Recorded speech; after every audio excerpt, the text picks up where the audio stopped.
देखिए बेटा, आज हम अपना नेक्स्ट टॉपिक स्टार्ट कर रहे हैं, डिटर्मिनेशन ऑफ इक्विलिब्रियम आउटपुट। ठीक है, जीडीपी का टेबुलर और डायग्रामेटिक प्रेजेंटेशन के थ्रू हम इसको जानेंगे। इसमें आपको दो अप्रोच स्टडी करनी है, एएसएडी अप्रोच एंड एसआई अप्रोच। क्योंकि हमारी इक्विलिब्रियम की दो ही कंडीशन होती हैं, या तो एएसएडी के इक्वल होगा या सेविंग इन्वेस्टमेंट के इक्वल होगी। तो एएसएडी अप्रोच हमें क्या कहती है, इसमें ये मान के चलिए आप अज्यूम एएस क्या है, परफेक्टली इलास्टिक है। एएस परफेक्टली इलास्टिक का मतलब क्या है कि अगर एडी बढ़ेगा दैट मीन्स अगर लोग अपनी डिमांड बढ़ाएंगे तो एएस को हम कितना भी बढ़ा सकते हैं। अगर डिमांड बढ़ेगी तो एएस भी बढ़ेगा, उसमें हमें कोई प्रॉब्लम नहीं है। तो इन्होंने कहा इसका मतलब क्या है कि सप्लाई इंक्रीज होएगी proportionately to demand without any change in price level. Price level में कोई भी चेंज नहीं आएगा। ये अजम्पशन केन्स मान के चल रहा है कि आप ये मान के चलिए कि परफेक्टली इलास्टिक है, आप जितना मर्जी चाहें आप सप्लाई को बढ़ा सकते हैं बिना प्राइस में चेंज करें। कहते हैं अगर 10% डिमांड बढ़ेगी तो 10% सप्लाई भी बढ़ेगी, कोई प्रॉब्लम नहीं है और प्राइस अनचेंज रहेंगे। हमने ऐसी अजम्पशन क्यों लेट करी, क्योंकि हमें ये पता है कि हमारे देश में क्या है, एक्सेस कैपेसिटी है, यानी कि अनयूटिलाइज्ड कैपेसिटी है। हमारे देश में रिसोर्सेज तो हैं बट हम उनको प्रोड्यूस नहीं कर पा रहे हैं, प्रोडक्शन अनयूटिलाइज रह गई है और उसका रीज़न है लैक ऑफ डिमांड, कि लोग उनकी डिमांड कर ही नहीं रहे। और ये एक डिप्रेशन सिचुएशन है कि हम सप्लाई बढ़ा सकते हैं, चीज़ें आइडल पड़ी हैं, लोग मान नहीं रहे, अनएम्प्लॉयमेंट की सिचुएशन है ये। तो व्हेन एवर एडी राइजेस, जब भी एडी बढ़ेगा तो वो क्या इंड्यूस करेगा कि आप अपनी कैपेसिटी को बढ़ाओ, प्रोडक्शन कैपेसिटी को, तो एएस भी बढ़ेगा, प्राइस लेवल में कोई भी चेंज नहीं आया। ये प्रोसेस कब तक चलती जाएगी, जब तक फुली यूटिलाइज ना हो। और फुली यूटिलाइज कब होगा, जब ये दोनों कहाँ आ जाएंगे, इक्वल आ जाएंगे। जहाँ पे ये दोनों मीट करेंगे, ये हमारा पॉइंट होता है फुल एम्प्लॉयमेंट का। ये पॉइंट हमारा फुल एम्प्लॉयमेंट का होता है। यहाँ पे अगर हम डील कर रहे हैं तो हमारी प्रॉब्लम है, यहाँ पे हम डील कर रहे हैं तो भी प्रॉब्लम है। यहाँ पे हमारी क्या है, देखिए डिमांड ज़्यादा है, आप प्रोड्यूस नहीं कर रहे, यहाँ आप ज़्यादा प्रोड्यूस करके रख रहे हो और कोई ले नहीं रहा, तो दोनों ही सिचुएशन आपके लिए खतरनाक है। ये सिचुएशन जब एएस एडी के इक्वल दिखाई दे रहा है तो ये फुल एम्प्लॉयमेंट की सिचुएशन होती है। तो हम अपनी प्रोडक्शन को वहाँ तक, डिमांड जो हमारी बढ़ रही है, हम अपनी प्रोडक्शन को वहाँ तक बढ़ाएंगे जब ये दोनों आपस में क्या आ जाएंगे, इक्वल आ जाएंगे, फुल एम्प्लॉयमेंट की स्टेट आ जाएगी, फुली यूटिलाइज्ड रिसोर्सेज होंगे। क्लियर है? तो देखिए इसको अब डायग्राम की तरह समझते हैं। Behaviour of AD, behaviour of AD जब भी आए, कोई किसी भी चीज़ का बिहेवियर पूछा जाए तो आप उसकी टेबल और उसका डायग्राम बनाएंगे। तो देखो टेबल कैसे बनेगी, वाई आपका एएस के इक्वल ही होता है, हमेशा ध्यान रखना। वाई कर्व और एएस कर्व आपकी सेम होती है, तो आप वाई इनकम कर्व अपनी लेके आते, पीछे बनाई थी ना आपने सेम, वही 20-20 का गैप, आपने सी भी बनाया था 10-10 के गैप में। वाई और सी तो आप नेक्स्ट चैप्टर में बना के आए हो, इसी से पूरी टेबल बनेगी, इसी से एडी बनाएंगे। एग्रीगेट डिमांड आपका क्या होता है, कंजम्पशन प्लस इन्वेस्टमेंट। इस इकोनॉमिक्स में, इस चैप्टर में जो हम इन्वेस्टमेंट लेके चलते हैं वो इन्वेस्टमेंट हमारी होती है ऑटोनोमस इन्वेस्टमेंट। ऑटोनोमस, ये कौन सी इन्वेस्टमेंट होती है, ऑटोनोमस मतलब कॉन्स्टेंट। हम अपनी इन्वेस्टमेंट को क्या मान के चलते हैं, कांस्टेंट मान के चलते हैं। आपने 10-10 ले लिया, अब एडी कैसे आएगा, C plus I, C era I era, 20 + 10 30, 30 + 10 40। Clear है? तो आपका एडी का बिहेवियर क्या हो जाएगा, वाई सी आई एडी।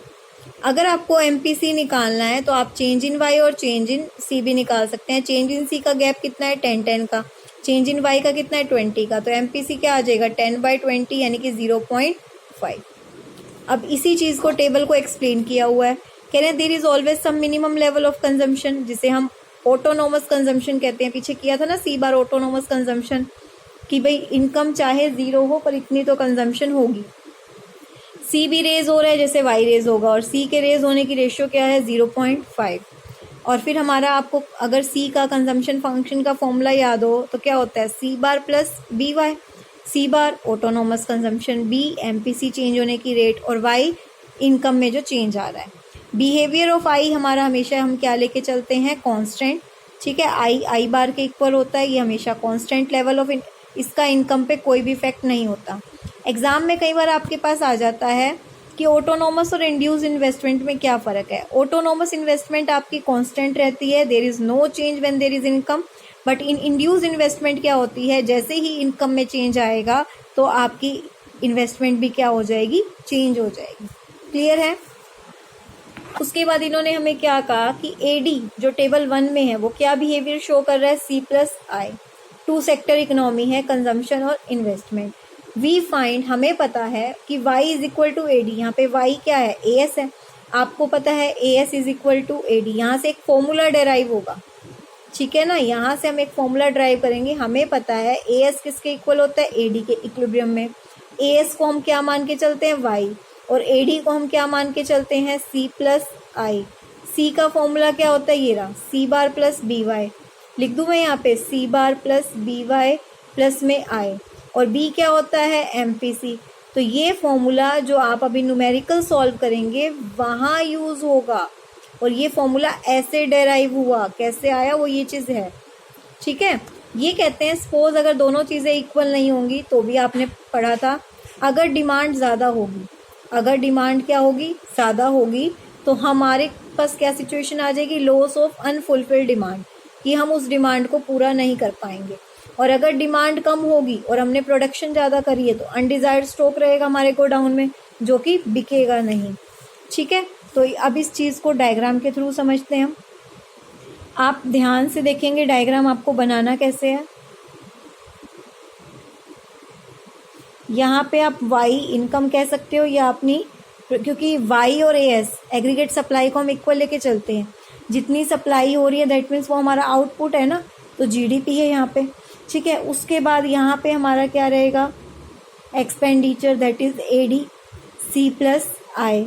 अब आपको पता है इन्वेस्टमेंट हमारी कांस्टेंट रहती है, इन्वेस्टमेंट तो मेरी कांस्टेंट है I, 10 रुपये पे मेरी इन्वेस्टमेंट कांस्टेंट है। इनकम कर्व आपको पता है 45 डिग्री जाती है, बिल्कुल 45 डिग्री पे जाएगी। आप स्केल से सीधी लाइन लगा सकते हो, कोई आपको इसमें पॉइंट लेके बनाने की जरूरत नहीं है, बिल्कुल बीच में से 45 डिग्री का एंगल बना दीजिए, ठीक है। अब बात आती है कंजम्पशन कर्व की। कंजम्पशन कर्व आपको बनानी आती है ना, इनकम के और कंजम्पशन के पॉइंट प्लॉट कर देंगे। इनकम 0 है तो कंजम्पशन 20, तो इस तरह से यहाँ 20 से, ये 10 है ना, 20 से मेरी कंजम्पशन कर्व स्टार्ट हो जाएगी। ये तो आ गई कंजम्पशन कर्व, ये क्या आ गई, कंजम्पशन कर्व। पर मेरा इक्विलिब्रियम का पॉइंट क्या है, AS is equal to AD।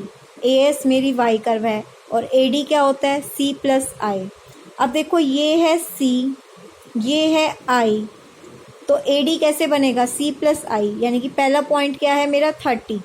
तो जब इनकम 0 है तो AD कर्व 30, यहाँ से स्टार्ट हुआ 30 से, बस फिर आप इसके भी पॉइंट प्लॉट करते गए, तो ये पॉइंट यहाँ चला गया और ये आ गया AD।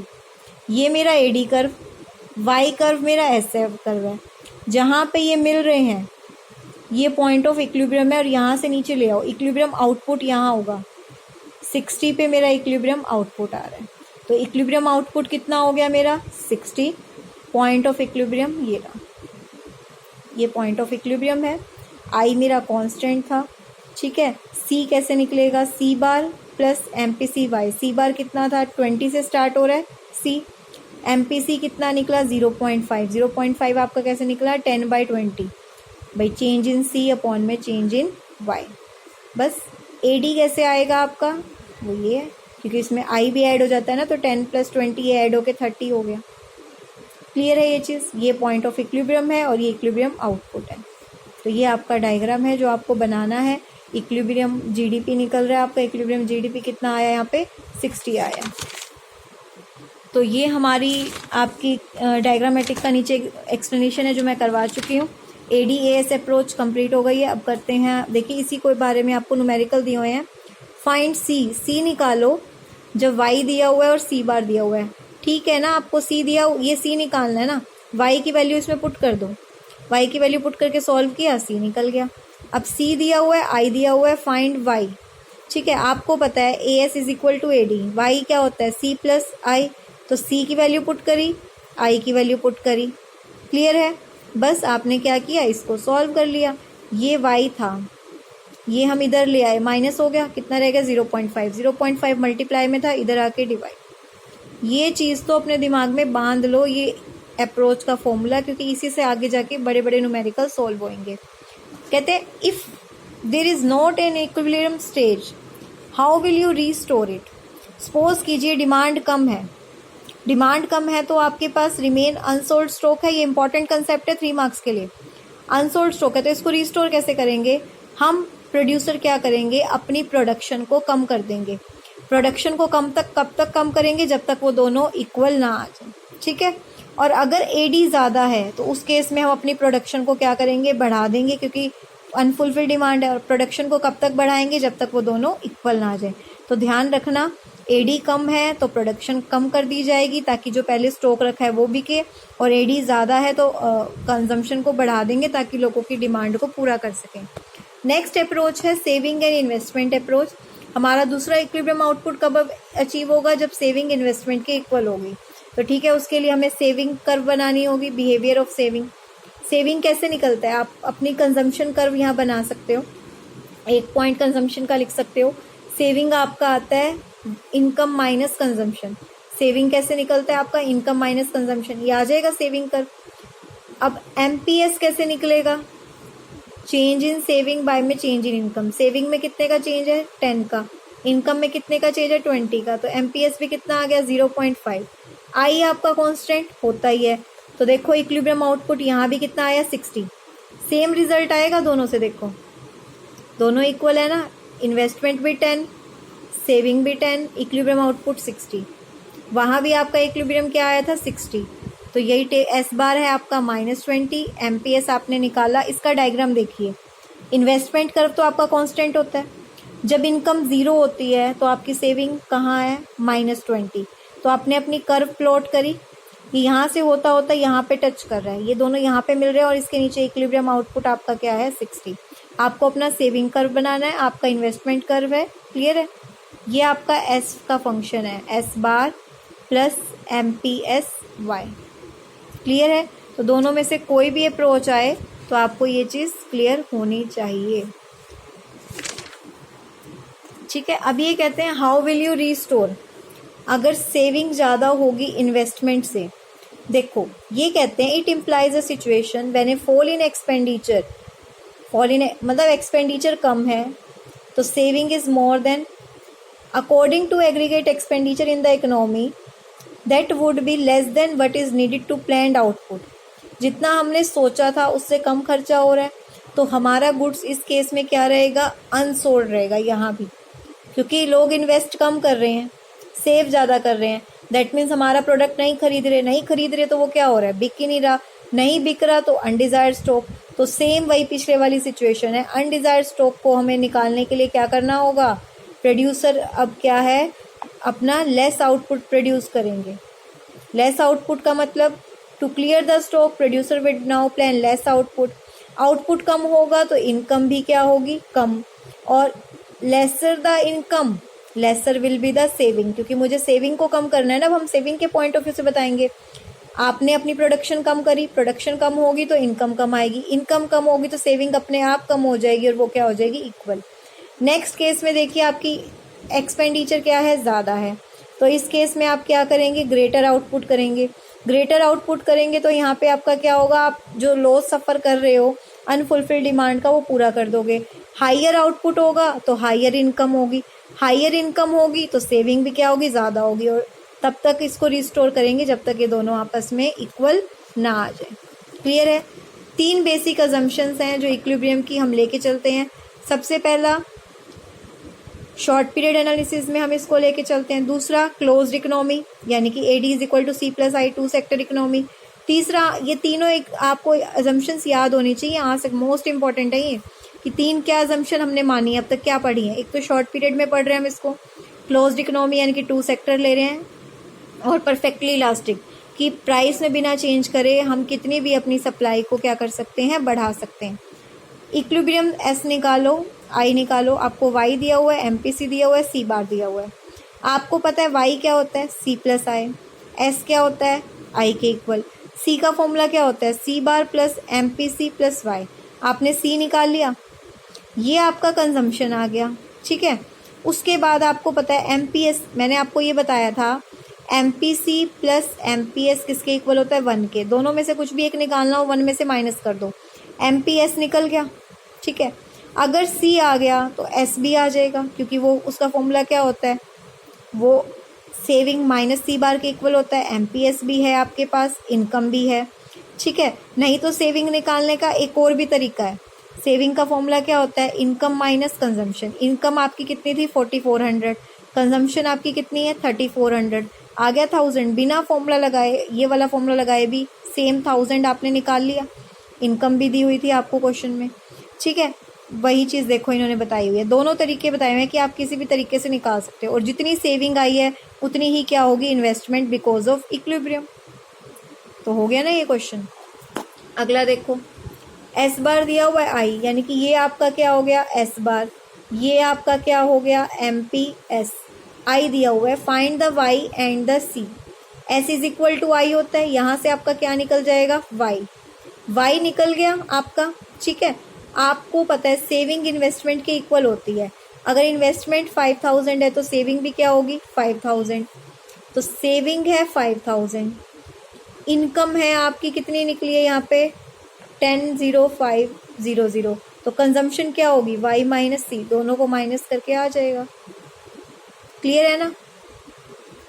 देखिए C दिया हुआ है आपको, यानी कि ये C बार है, ये MPC है, ठीक है, ये I है। आपको क्या निकालना है, equilibrium y S and y at equilibrium. y is equal to C plus I होता है आपका। आपने C का पूरा फॉर्मूले में इस C की वैल्यू पुट कर दी, ठीक है। ये y वाला इधर ले गए, यहाँ से y की वैल्यू आ गई। अब y आ गया आपके पास, I है, I जितना है उतना ही क्या होगा S, तो 4000 होगा। और C कैसे निकलेगा y माइनस S। जरूरी नहीं है जैसे बुक में आप वैसे करो, आप अपने इजी वे में भी कर सकते हो। क्लियर है, कोई डाउट हो तो इसमें बताना। अब नेक्स्ट आपका कंसेप्ट है शिफ्ट इन इक्विलिब्रियम, बट ये शिफ्ट इन इक्विलिब्रियम करने से पहले मैं आपको इसके सारे न्यूमेरिकल्स एक बार एक नोट्स बना के, ये न्यूमेरिकल्स एक बार अच्छे से क्लियर करेंगे हम, ठीक है। नेक्स्ट क्लास हमारी रहेगी न्यूमेरिकल्स की। Thank you.